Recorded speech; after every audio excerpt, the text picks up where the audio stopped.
चौंकाने वाले विषय की बात यह है दोस्तों कि रेप हो जाता है एक बच्ची का, छोटी बच्ची का रेप हो जाता है और पुलिस बहुत देरी से उस पर फैसला लेती है। फिर पता चलता है कि पुलिस का तो चलिए देरी से निर्णय है ही जिसकी वजह से नुकसान हुआ, लेकिन जिस अस्पताल में बच्ची को भर्ती कराने के लिए लेकर गए उस अस्पताल ने भी उस बच्ची को बाहर छोड़ दिया, जिसकी वजह से वो बच्ची आज इस दुनिया में नहीं है। और इस बड़ी लापरवाही को बिहार की जो सरकार है वो आम मामूली सी लापरवाही एक तरीके से बता देती है। ये एक बयान के बाद कहा जा रहा है, जिस बयान का असर इस कदर हुआ है कि अब बीजेपी के नेताओं ने बीजेपी का साथ छोड़कर कांग्रेस का दामन थामना शुरू कर दिया है। एक साल पहले जिन नेताओं को लगा कि बीजेपी शायद हो सकता है कि संवेदनशील पार्टी है और उनके साथ जाना सही निर्णय होगा, एक साल बाद पछताते हुए वही नेता वापस कांग्रेस में आ गए। इस खबर में मैं आपको बताऊंगी कि किस नेता ने बीजेपी छोड़ी है और क्या कहते हुए बीजेपी छोड़कर कांग्रेस का दामन थाम लिया है। आखिर तक इस वीडियो को जरूर देखिएगा दोस्तों, बने रहिएगा। नमस्कार, मेरा नाम है जयंती झा और आप देख रहे हैं भारत वॉइस। बिहार में कुछ ही महीनों में विधानसभा चुनाव होने वाले हैं। विधानसभा चुनाव से पहले हर एक पहलू को तराशा जा रहा है, देखा जा रहा है कि कौन सा मुद्दा कितना नुकसान किसको पहुंचाएगा।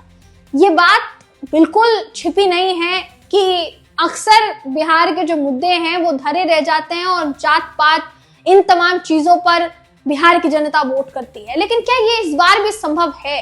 ये सवाल इसलिए उठ रहा है दोस्तों क्योंकि बीते दिनों एक बहुत बड़ा मामला सामने आया और उस मामले ने पूरे बिहार को, बिहार वासियों को हिला कर रख दिया। आपकी स्क्रीन पर इस समय वो खबर मैं आपको दिखा रही हूँ। ये जो खबर जुड़ी हुई है ये रेप केस से जुड़ी हुई खबर है और मामला बहुत ही ज्यादा गंभीर है, क्योंकि सबसे जरूरी बात यहाँ पर ये हो जाती है कि इतनी बड़ी घटना के बावजूद भी भारतीय जनता पार्टी की तरफ से उस पर ऐसा बयान दिया जाता है जिससे हर कोई हैरान रह जाता है। देखिए, अगर बात की जाएगी इस पूरे मामले की तो एक 11 साल की बच्ची के बारे में बताया जा रहा है कि एक खिलौने वाला व्यक्ति आया और बहला फुसला कर बच्ची को लेकर गया तालाब के पास, उसने उसका रेप किया और उसके शरीर पर कई जख्म दिए, कई घाव दिए। बच्ची के परिवार वालों को जब पता चला तो ना सिर्फ वहां वो पहुंचे, पुलिस भी वहां पहुंची और तुरंत बच्ची को अस्पताल ले जाने की कोशिश की गई, लेकिन इलाज से पहले उसे काफी समय तक वेट कराया गया, जिससे बच्ची ने अपना दम तोड़ दिया। अब इस पूरे मामले पर पार्टी को संवेदनशील होना चाहिए था, लेकिन असंवेदनशीलता थी। इसकी वजह से एक बड़े नेता ने बीजेपी का दामन छोड़कर जो है कहीं ना कहीं हाथ थाम लिया कांग्रेस का, और वो नेता हैं असित नाथ तिवारी। एक साल बाद पार्टी में इन्होंने वापसी की है, कांग्रेस में इन्होंने वापसी की है। लोकसभा चुनाव में इन्होंने बीजेपी का दामन थामा था। कांग्रेस अध्यक्ष राजेश कुमार ने पटना स्थित सदाकत आश्रम में तिवारी का पार्टी में पुनः स्वागत किया। राज्य कांग्रेस अध्यक्ष, माफ कीजिएगा। एक दिन पहले तिवारी ने फेसबुक पोस्ट के जरिए भाजपा से इस्तीफा देने की घोषणा की थी। सोशल मीडिया पर यह तेजी से वायरल हो गया। असित नाथ तिवारी ने भाजपा नेतृत्व पर अमानवीयता का आरोप लगाते हुए कहा था कि मुजफ्फरपुर में एक नाबालिग बच्ची के साथ हुए बलात्कार और उसकी मौत के मामले में पार्टी की संवेदनहीनता वो बहुत आहत उसकी वजह से हुए हैं।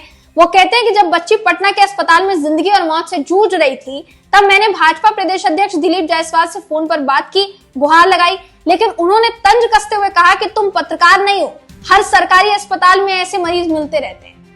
सोशल मीडिया पोस्ट को हटाने का दबाव भी उन पर बना। ये भी उनका कहना था कि बहुत दबाव डाला गया मेरे ऊपर कि मैं सोशल मीडिया का वो पोस्ट जो है वो हटा दूं।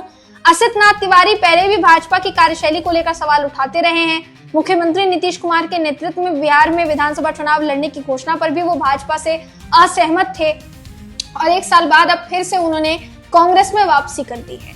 देखिए, अगर वो नेता जो हैं जो अभी शामिल हुए हैं कांग्रेस में, असित नाथ तिवारी जिनकी बात हो रही है, अगर वो कांग्रेस में नहीं भी जाते और वो बीजेपी में ही रहते और बीजेपी का ही अगर कोई नेता इस तरीके का सवाल पूछता तो क्या बीजेपी के नेताओं का ऐसा जवाब ये किसी भी तरीके से मान्य करार दिया जा सकता है क्या कि ऐसे मरीज हॉस्पिटल में मिलते रहते हैं? एक छोटी नाबालिग बच्ची का रेप हुआ और अस्पताल प्रशासन को तुरंत उसको अंदर लेना चाहिए, तो शायद हो सकता था कि उस बच्चे की जान बच जाती, लेकिन आपने नहीं किया ऐसा। और उसके बाद जब पूछा जा रहा है आपसे कि क्या हुआ है, तो आप कह रहे हैं आप पत्रकार नहीं है, ऐसे मामले सरकारी अस्पतालों में रोज आते हैं।